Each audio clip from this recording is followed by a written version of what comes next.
welcome back.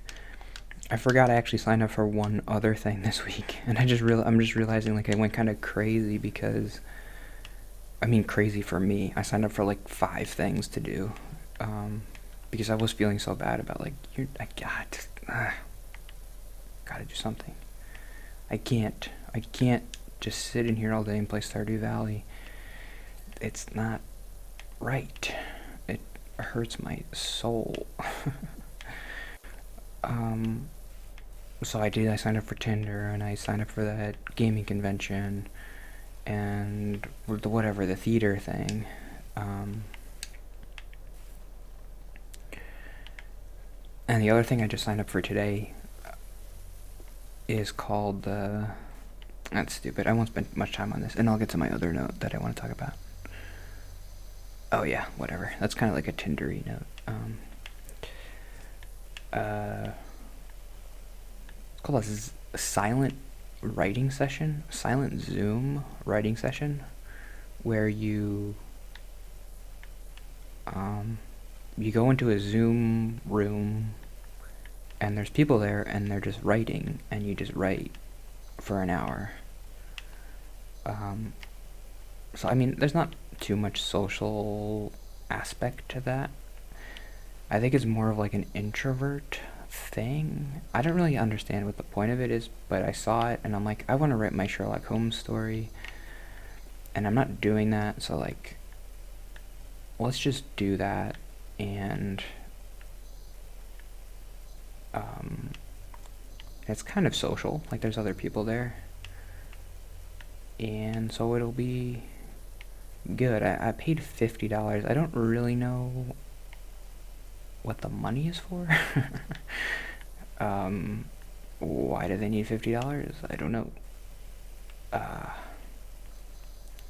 don't know. I mean, the person, I guess there's like a leader, and she's like, I read it, it's like, the writing session starts with like a meditation, which is good. I'm like, oh, maybe this will help me write better if I do some kind of like creative meditating thing.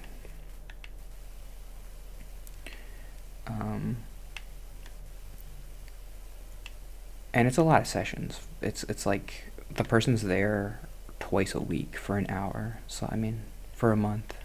So it starts tomorrow at 8:30. From 8:30 to 9:30, it's like you come and you don't say anything and you write. I'm like, okay, I'm gonna try it. Dalton, you should come with me. Are you writing anything right now? I'm not a good friend. I never ask you about your... I don't think you are. So maybe I'm not a terrible friend, but you should write. You should write. I mean, I'm a bad friend because I didn't read your book, but I did buy it. You should write the 4th story, unless the main characters all die at the end of the 3rd one. You should write a new series. Do a Game of Thrones thing or something. I don't know. Do like a Game of Thrones story, like a fantasy. I don't think you really like that kind of. Well, whatever. I don't think you like writing that. I don't know. Whatever. Okay, here's my Tinder-y note, or much like my relationship-y pseudo relationship note thing.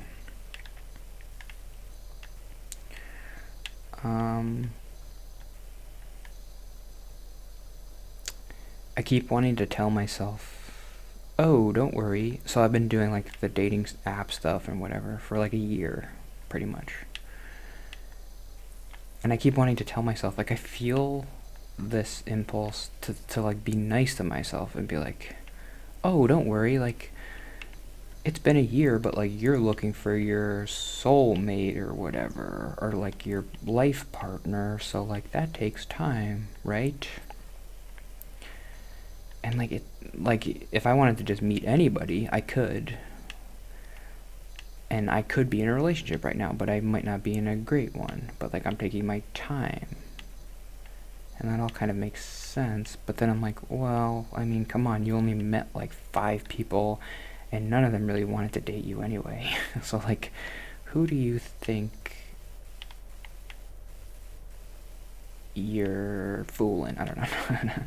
Who do you think you could be with right now if you didn't have these amazingly high standards about like, oh, I only have to match with my perfect match for me. That's not really true. I could be in a terrible relationship right now. I could have, I don't know, if somebody like, I don't know, who like wasn't a Satan worshiper, because like that's the one person I remember. Like I just get these weird people that like me. I mean, it's fine if you want to worship Satan, do whatever you want, but like, that's weird that they liked me. Like, why do these people, they see me and like, oh, we would be a good match. Me? Does this face a Satan worshiper to you? I don't know. I don't know. Maybe she wasn't a Satan worshiper and she just like liked goat heads. I don't know. Remember she was like, there was like this girl on Tinder who liked me, and she was posing in front of a pentagram and a goat head with like a, I don't know.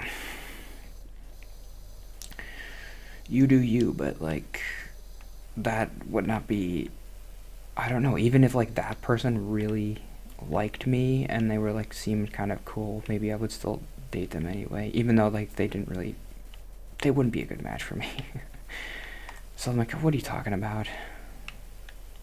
Don't try to make yourself feel better. Why are you doing that? Ugh. I don't know.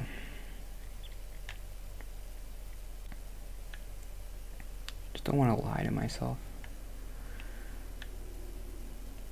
It's a jungle out there. Oh boy. God, this mold is gross. I like cleaning dirt, but the mold is like...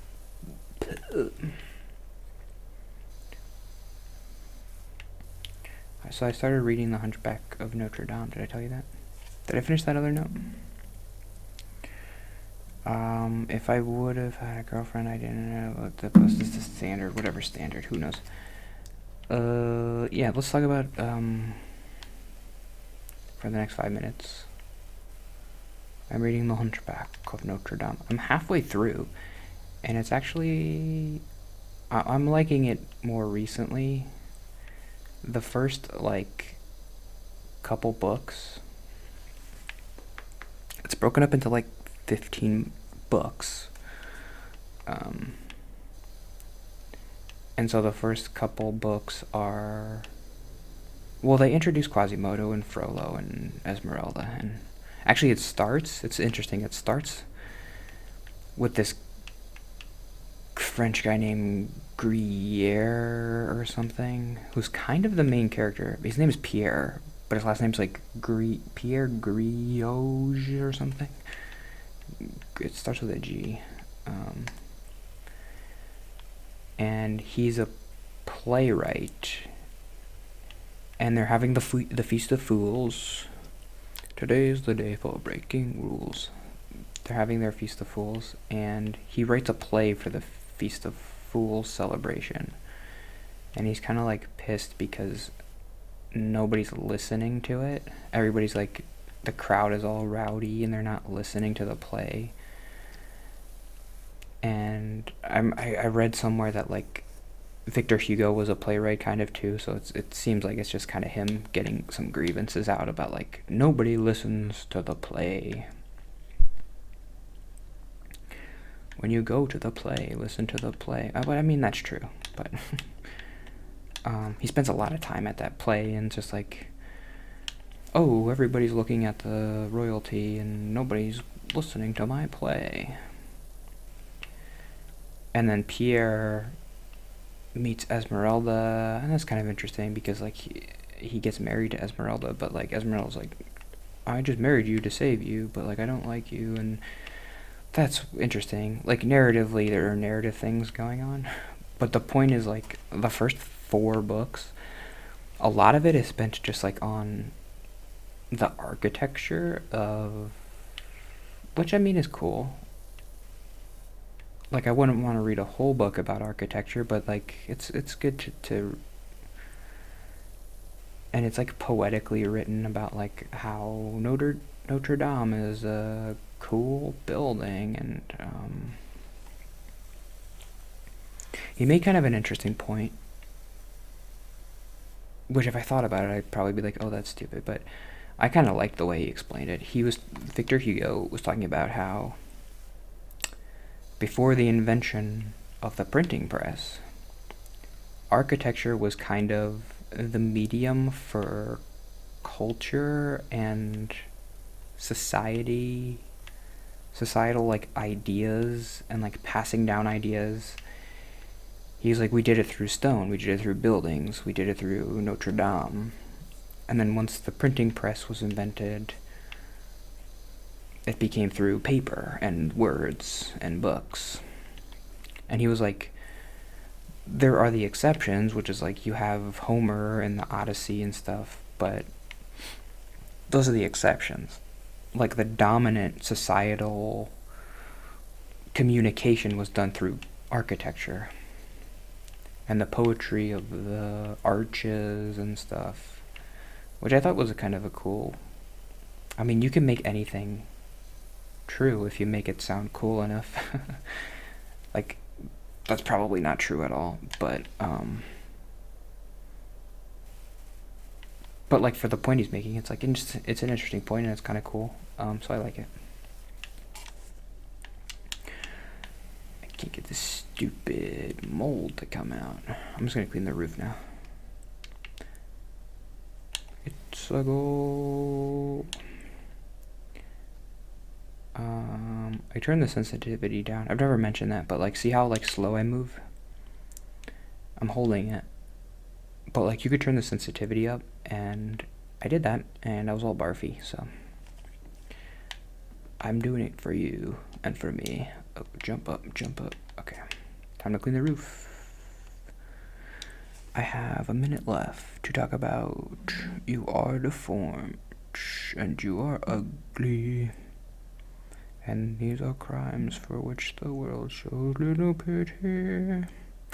Victor Hugo says that since the invention of the printing press, books are now used to pass down ideas, themes, dogma. It used to be in buildings, like Notre Dame. That's why now there's less originality in buildings. It's more for function. Here and there are projects of creativity, but nothing like Notre Dame. Architecture was the dominant art, social art. And now, I said now it's... if you want to use this analogy, I mean, now it's